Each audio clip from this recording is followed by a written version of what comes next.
Supporters of Tulsa Public Schools Superintendent Dr. Deborah Gist have taken to social media saying the state of Oklahoma is about to take over Tulsa Public Schools. Many of them are pointing to the recent takeover the state of Texas implemented in Houston schools that have similar demographics, even academic outcomes as TPS. I'm breaking down the similarities, the differences, and what's really happening in Houston in a Fox 23 investigation.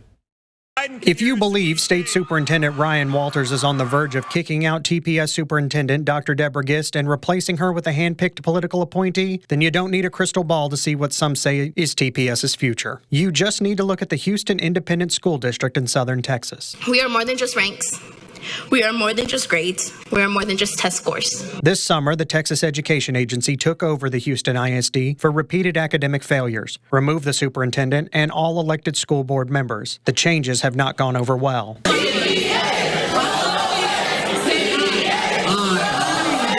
Families and teachers are furious, but state law says the district showed years of academic failure, which after 3 years in court ended with a state takeover of the district in June. The 8th largest school district in the nation, Houston Public Schools, has demographics very close to TPS. New superintendent Mike Miles previously ran Dallas and Colorado Springs schools before becoming a charter school advocate. His changes have been swift, and as critics say, without mercy. Many of those schools will be what we call the new education system schools.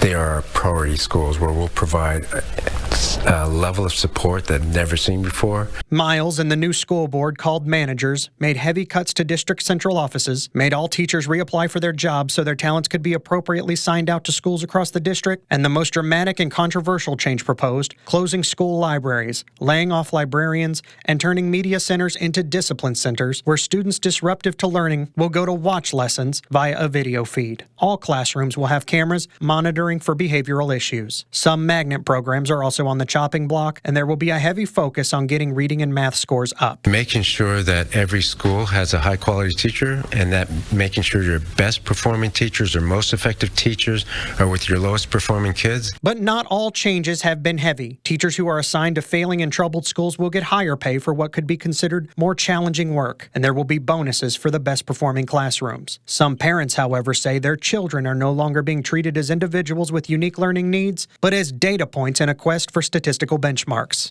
He did not take the time to get to know us as a school, as he didn't get the time to know our children, us as parents. There was no, they didn't ask for our opinion at all. Could this be what Tulsa Public Schools is on the verge of becoming? Some supporters of Gist, who fear Walters could suspend her license, say yes. State law and Oklahoma Department of Education procedures indicate similar but not identical things could happen. In Texas, state law allows for the removal of a superintendent and a locally elected school board, but in Oklahoma, only a superintendent can be removed. During its most recent takeover, the Oklahoma State Department of Education removed the superintendent of the Western Heights School District in southeast Oklahoma City, but the board, which cannot be removed, instead had all of its votes and decisions under the scrutiny of the State Board of Education. Any policies they disagree with, while the state is in charge, can be overruled by the board. TPS's board could remain intact, but it would be double-checked by a board who some in both political parties say have zero experience managing a public school system. House Appropriations and Budget Subcommittee on Education Chairman Mark McBride said openly numerous times this past legislative session he was concerned the current state board had too many political appointments and no one had experience making real public ed policy. McBride tried to pass a bill that would give the Speaker of the House and the Pro Tem of the Senate each their own board appointee who was required to have public school experience, but the bill did not advance. I want to put this gentleman in a box.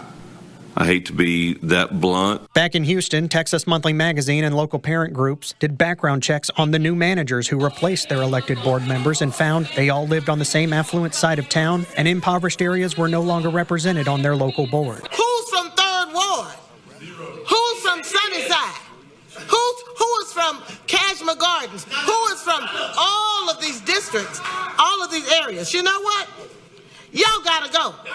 You all are nothing but tools of the puppet master. Another major difference between HISD and TPS is Gist and Walters have openly feuded as to how they feel about each other and their differences in education policy. Gist is an open supporter of diversity, equity, and inclusion in schools, among other things, and refused to listen to Stitt and Walters on how to reopen schools during the pandemic. While Walters, who has openly said he wants to eliminate DEI, says his desire is simply for a course correction at TPS and isn't political. And your second question, there should be a new superintendent in Tulsa Public Schools. Tulsa Public Schools is set to start on August 17th. The next State Board of Education meeting is August 24th. TPS families are told to prepare for school normally and go about your business until Walters, quote, all things are on the table for TPS, in quote, messaging and solutions are more thoroughly explained.